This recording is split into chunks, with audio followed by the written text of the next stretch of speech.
నమస్తే, welcome to Disha TV. ప్రస్తుతం మనతో పాటు మెట్టు సాయి గారు ఉన్నారు. కార్పొరేషన్ చైర్మన్గా నియమితులయ్యారు.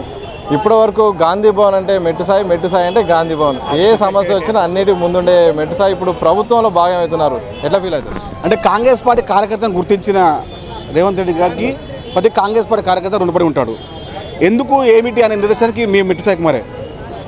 ఒక సామాన్య కుటుంబం మా కుటుంబం, ఒక మత్స్యకార కుటుంబం మా కుటుంబాన్ని ఇప్పుడు రాష్ట్ర స్థాయి చైర్మన్గా చేయడము, అదేవిధంగా అతి చిన్న వయసులో నన్ను గుర్తించి చేయడం అంటే నాకు చాలా ఆనందంగా ఉంది.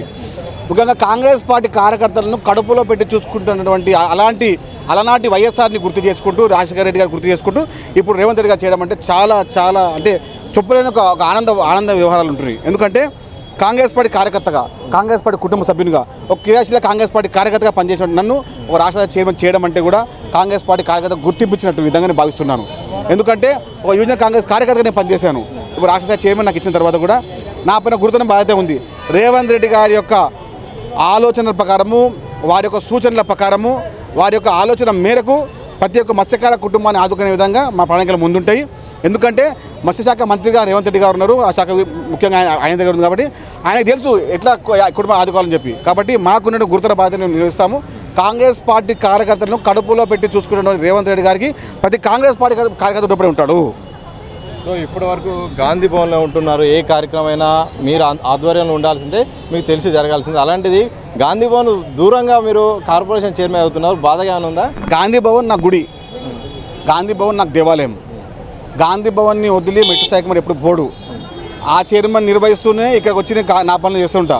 నేను ఎప్పుడు కాంగ్రెస్ పార్టీ క్రియాశీల కార్యకర్తనే. కాంగ్రెస్ పార్టీ కామన్ కార్యకర్త మెట్టు సాయి కుమార్.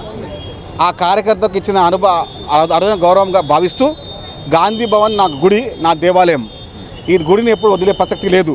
ప్రతిరోజు ఆ పని చేసుకుంటా నా గుడికి వచ్చి నేను పోతూ ఉంటా, దర్శనం తీసుకుంటా అందరు నాయకులది. ఎందుకంటే ఈ దేవాలయంలో ఎంతోమంది నాయకులు చేసినారు, ఎంతోమంది నాయకులు అయినారు. ముఖ్యమంత్రి నుంచి పీసీ అధ్యక్షుడి దాకా, అదేవిధంగా ఎమ్మెల్యే నుంచి మంత్రుల దాకా అయినారు. ఒక మామూలు సర్పంచ్ కూడా మంత్రి అయిన విధంగా కాంగ్రెస్ పార్టీలో ఉంది.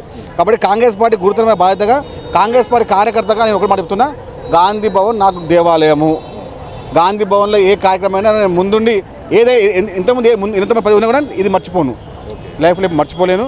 కాబట్టి రేవంత్ రెడ్డి గారిని, అదేవిధంగా మా మల్లికార్జున ఖర్గే గారిని, ఉప ముఖ్యమంత్రి మన బట్టి విక్రమార్క గారిని, నాకు సహకరించినటువంటి రోహిత్ చౌదరి గారిని, దీపానంద్ ముంచి గారిని, ప్రతి ఒక్క కాంగ్రెస్ పార్టీ నాయకులు రుణపడి ఉంటాను. కాంగ్రెస్ పార్టీ నాయకత్వగా, కార్యకర్తగా నన్ను గుర్తించినందుకు థ్యాంక్ యూ. చివరి చెప్పండి, గోషామాల్ టికెట్ ఆశించారు, చాలా సందర్భంలో మీరు కాంపిటీషన్లో ఉన్నారు సార్, చివరి నిమిషంలో రాలేదు. ఇక కార్పొరేషన్తో గోషామాల్ ఆగిపోతుందా, ఇంకా మీ ప్రయత్నం ఉంటుంది? గోషామాల్ ఎప్పటికీ నాదే. నేను తప్పకుండా పోటీ చేస్తా. అప్పుడు ముఖ్యమంత్రి పీసీ అధ్యక్షుడు గారు నన్ను వద్దనం కావడం వల్ల నేను ఇంకా ఎదిగినాను. కానీ గోషామాల్ని వదిలే ప్రసక్తి లేదు. గోషామాల్లో నెక్స్ట్ పోటీ చేసేది నేనే. గోషామాల్ నాదే. జై కాంగ్రెస్. ఇది మెట్టు సాయి ప్రధానంగా చెప్తుంది. గాంధీ భవన్ వదిలేదు లేదు, గోషామాల్ వదిలేదు లేదు. అయితే కాంగ్రెస్ పార్టీని కష్టపడి కాంగ్రెస్ పార్టీలో ఉన్న ప్రతి ఒక్క కార్యకర్తకు గుర్తింపే నా యొక్క పదవి అని కూడా చెప్పారు. ఏదేమైనప్పటికీ సీఎం రేవంత్ రెడ్డి ఆశీస్సులతో మాత్రం ఆ యొక్క మత్స్యశాఖ సంబంధించిన అభివృద్ధి మాత్రం తప్పకుండా చేస్తాను, కార్పొరేషన్గా నాకంటూ ఒక మార్కు ఉంచుకుంటాను కూడా మెట్టు సాయి స్పష్టం చేసిన సందర్భంగా కనిపిస్తాను.